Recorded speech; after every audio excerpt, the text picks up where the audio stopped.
So, wildfires, stranded hikers, coin shortages, and more coming up in this episode. Hey, if we're just meeting, my name is Robert Witham. I'm just a guy who's had a lifelong love affair with the open road and road trips. And these days I create videos like this one, podcasts, write books, make photographs, and publish a magazine all about the traveling lifestyle.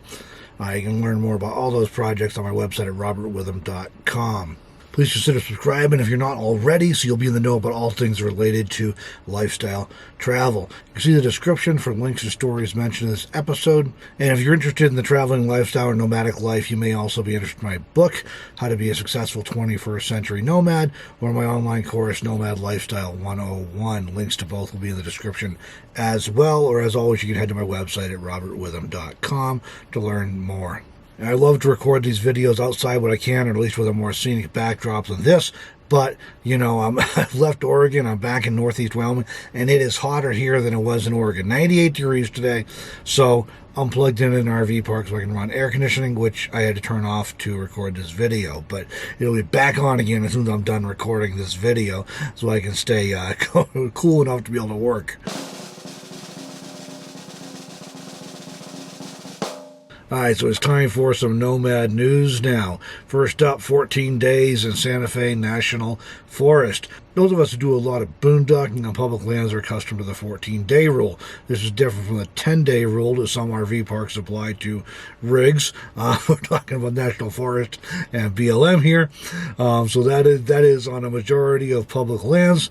Dispersed camping is allowed for up to 14 days before you need to move to a new campsite a certain distance away from where you had been camped. Of course, some areas allow for shorter or longer camping periods, so you need to always verify that wherever you happen to be. Well, a hiker in the Santa Fe National Forest ended up spending 14 days in the forest quite unintentionally. The man, who was in his 50s, was hiking when he injured his back and found himself literally unable to walk. The man ended up stranded in the forest about 600 yards from a trail. The modest amount of food the stranded hiker was carrying lasted a few days, but then he went more than a week without any food at all. A filtering water bottle allowed the injured hiker to have water from a stream, but then he would have to drag himself to the stream in the morning and away from the stream at night because it was colder down near the stream. He'd have to get away from the stream to stay warm. The injured hiker was finally discovered after 2 weeks when another family was hiking along a nearby trail. The injured hiker heard the family, was able to call out to them, and they fortunately heard him and were able to go and locate the man. Once the injured hiker was located, the family left him with food and water and hiked 3 miles back to a trailhead to call for help. And that's one of the challenges out in a lot of places in the National Forest. Especially if you're in the mountains, you may not have cell signal for quite some distance, so it can be hard to get help if you're out in the middle of nowhere like that.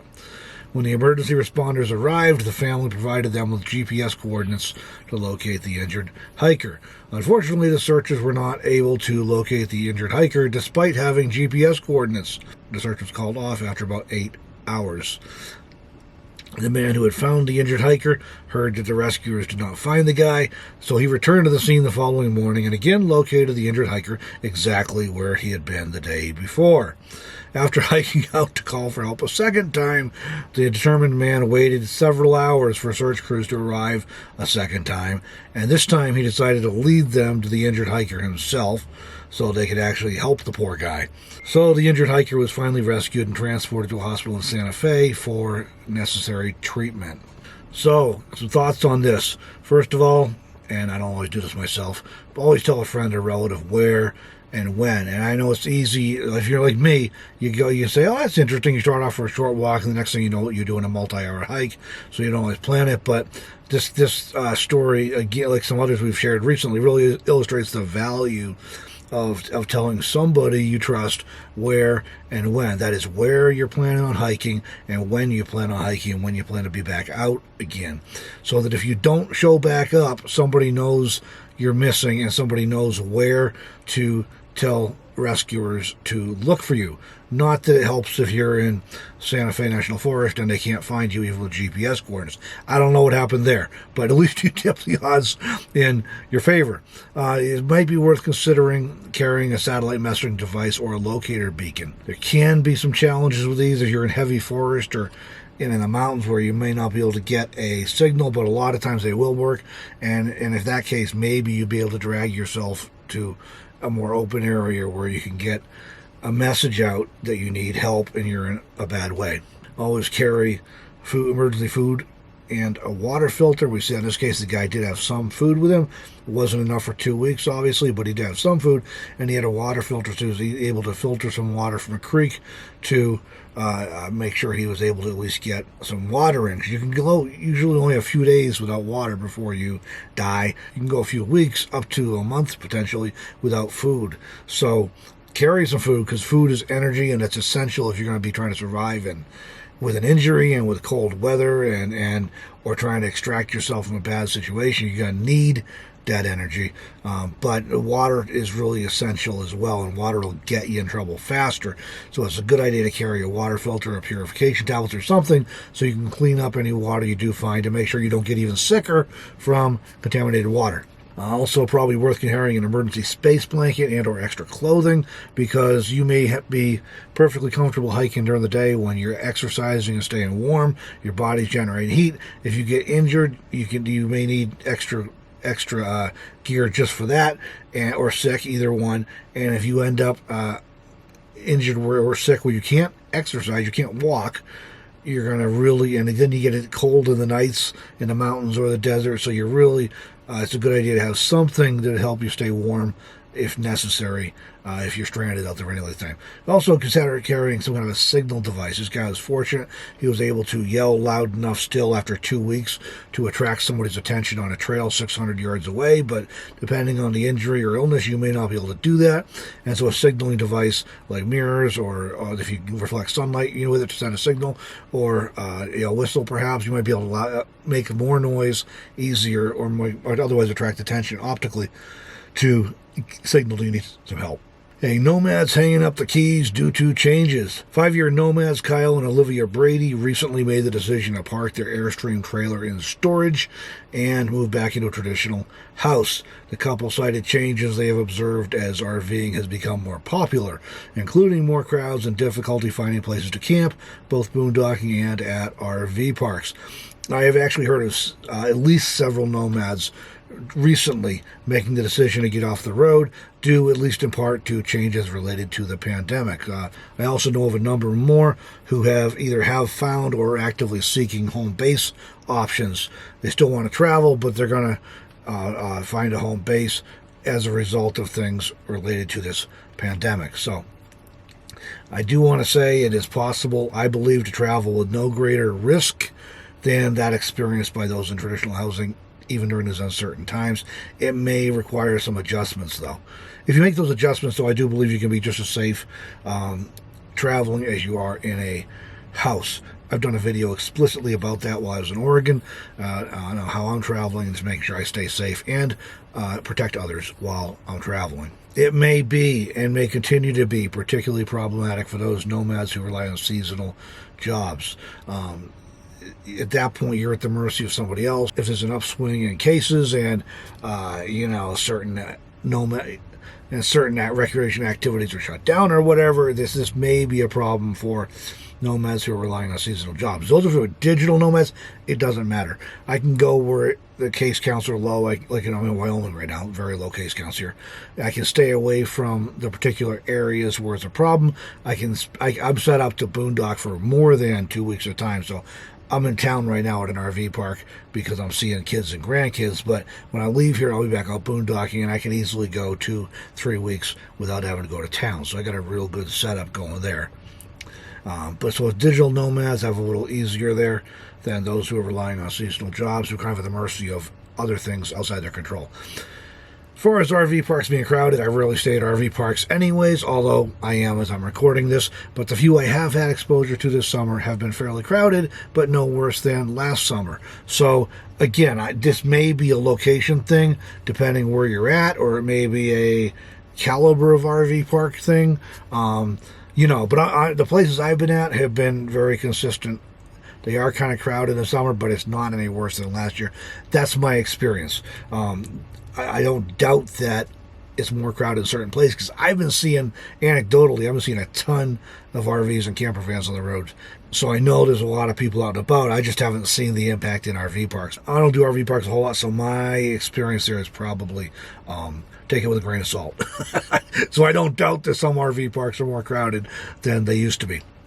As far as dispersed camping, yes, there has been an increase in activity, but it's been an increase over the past few years. It's not just with the pandemic. I've been seeing this for several years now, and yes, I did see it again. I think there was an increase. There is currently an increase going on, and I suspect that's going to get worse with no politics here, but unless U.S. Congress really steps up in a big way with stimulus and eviction protections and that kind of thing, foreclosure protections, we're going to see a whole lot of people over the coming months losing their homes, their apartments, whatever, and they're being forced into this lifestyle because they don't have a choice, there's no option, just like happened in the 2008-2009 recession, except for it's going to be worse this time by all accounts. So that's just a reality. So that may, and then my point is that may or may not come to fruition depending on policies out of Washington, D.C. Depending on those policies, this may be averted, it may not change that much, or it may become a huge deal where a whole lot more people are being pushed onto the road. So dispersed camping, there's been an activity in recent years. It is still possible to find good dispersed camping, but it may require finding different places that have not been shared all over the internet. And this is what I've run into, and it's the main reason why I don't share coordinates for most places I go, unless it's a place that's already all over the internet. And the reason for that is once it gets all over the internet, within 1 to 2, maybe 1 to 3 years, you can't even go there anymore because it's so crowded and because it's been trashed in a lot of cases. So I don't put that out there. And if I spend half a day and half a tank of gas trying to find a cool campsite that works for me, I'm not going to put it on the internet. And the reason is that I want to be able to go back there again sometime and not have it overrun and destroyed. So there is a problem with an increase in activity on dispersed camping, but you still can find good spots. But it may be that you may go back to a place you've used for several years and find out it's really crowded now, and or it's just been destroyed, or it's closed because it was being abused, and you have to find other places. But there still are lots of places you can find. Now, whether a full-time nomadic lifestyle is right for you, whether a part-time nomadic lifestyle is right for you, or a traditional lifestyle is right for you is a personal choice. Nobody else can make it for you. So I'm not debating whether people should or should not get off the road. I'm just sharing that there's one example in this article I mentioned, and I have heard of several people, at least recently, who get off the road. They find that things have just changed, and it's not like it used to be, and they don't want to do it anymore. And that's fine. We all have to make our own decisions about that. So next up, coin shortages lead to latest pandemic disruption. I think I mentioned this a little bit ago, but it's still going on. The pandemic has disrupted nearly every area of life. Just this week, I heard several shocking examples. I was like, yeah, I didn't expect that. That wasn't something I thought of with this pandemic. Well, one recent example that's in the news again relates to coin shortages. The Federal Reserve announced in June that there was a severe disruption to the coin supply system, just like the disruption to our beef supply system and our some other things, apparently, a toilet paper towel distribution system. All right, you may or may not be affected by this, however, depending on where you live and travel and how often you use coins. In other words, many of us use debit or credit cards to pay for almost everything, and rarely, if ever, use cash and coins anyway. So we might not even notice. And these coin shortages have varied by locations. So some places are more affected than others. So if you don't use cash and coins a lot, you might not notice it. Or if you happen to be in a place that's not really affected, you also may not notice this. But it is a deal. I've been running into places and stores and things where you just can't get change. They tell you, exact change only if you're paying with cash, or you have to use a card because they don't have enough change to give out. They can't get it. Their banks don't have it, or it's being rationed, or they only get limited amounts. So perhaps the most significant impact for nomads is that most of us rely on laundromats to wash clothes, and more than half of laundromats in the U.S. rely on coins to operate the machines. And personally, I won't patronize laundromats that do not use regular coins. I hate that whole put your dollar bills in and we'll give you tokens you can only use at our laundromat. I'm traveling. I'm not coming back to your laundromat. Let me use a darn quarter. Okay. All right, crazy example. This one Minneapolis area laundromat owner facing a coin shortage for his laundromats drove more than 4 hours to each direction to Omaha to purchase $8,000 in quarters from another laundromat operator there who is not facing a coin shortage. So, as I was saying, those shortages are not universal. It's across the country, but certain regions are affected more, certain businesses are affected more. So, it may or may not affect you, but there you go. I think the moral of this story, if there is one, is that we may now need to hoard coins along with toilet paper and paper towels. State University conducting a research study about van life population. Dixie State University is conducting a research study titled Victimization and Fear Among the Transient Van life population. According to the university, the purpose of this study is to gain a better understanding of victimization rates / experiences and fear of crime / victimization among both transient van life participants and non-transient participants. Specifically, you will be asked questions concerning your victimization experiences, as well as how fearful you are of specific crimes, as well as a more general fear / feeling of safety. Now, I don't know what their angle is with this study, and therefore I cannot recommend whether you do or do not participate. If you do want to participate, the link's in the description below. It's just an online survey you can participate in. It'll take 10 to 15 minutes, I guess. So I can't recommend whether you do or do not participate, because I don't know what they're doing with this study, what their angle is. As far as victimization rates or experiences, I think this is a misguided assumption, at least in my experience, unless perhaps they're focusing on urban vehicle dwellers. That might be a different situation. I do know that people who are homeless, whether they're living in vehicles or not, do have a much higher rate of violence against them or victimization. So that could be a factor there. As far as boondocking vehicle dwellers, at least in my experience and the experience of everybody I have talked to, we experience very low rates of victimization precisely because we are intentionally and consistently out in the boondocks well away from people who want to cause trouble. So it just isn't really an issue, and I don't think they're going to find a whole lot of incidences of victimization from boondockers. And as far as fear or anxiety, I think that the real issue there would be, as a famous president once said, there's nothing to fear but fear itself. I think they're really, honestly, the crime rate amongst boondocking nomads is quite low. So wildfires break out across the West. You've probably been hearing about some of these. I ran into some, well, it is not the fires, I ran into smoke. And we're coming back from Oregon. When I came through southeast Oregon and northern Nevada, I had a lot of smoke. Just as a matter of fact, northwest Nevada had dense smoke advisories on Saturday when I was traveling through. So definitely a lot going on there, and that was all coming from California. Going across I-80 in Wyoming, I had a lot of smoke again, not as bad as in Nevada, but and that was coming from some new wildfires in Colorado. So there's been record-setting heat across much of the West, as well as relatively dry conditions, and the lack of a very active monsoon season has led to multiple significant wildfires. New Mexico has a big fire near Santa Fe, the Medio fire, that started on August 17th. It's currently burned around 2,700 acres and is 18% contained, according to InstaWeb, the government agency that tracks incidents like this, major incidents. California, hundreds of wildfires have been afflicting California, including a couple dozen major fires. Even the famous Big Basin Redwood State Park has not been spared from the fires this year. Big Basin is California's oldest state park, having been established in 1902. On Tuesday last week, flames tore through the state park, destroying the nature center, historic headquarters, and campgrounds. According to California State Parks, the fire caused extensive damage to Big Basin Redwood State Park.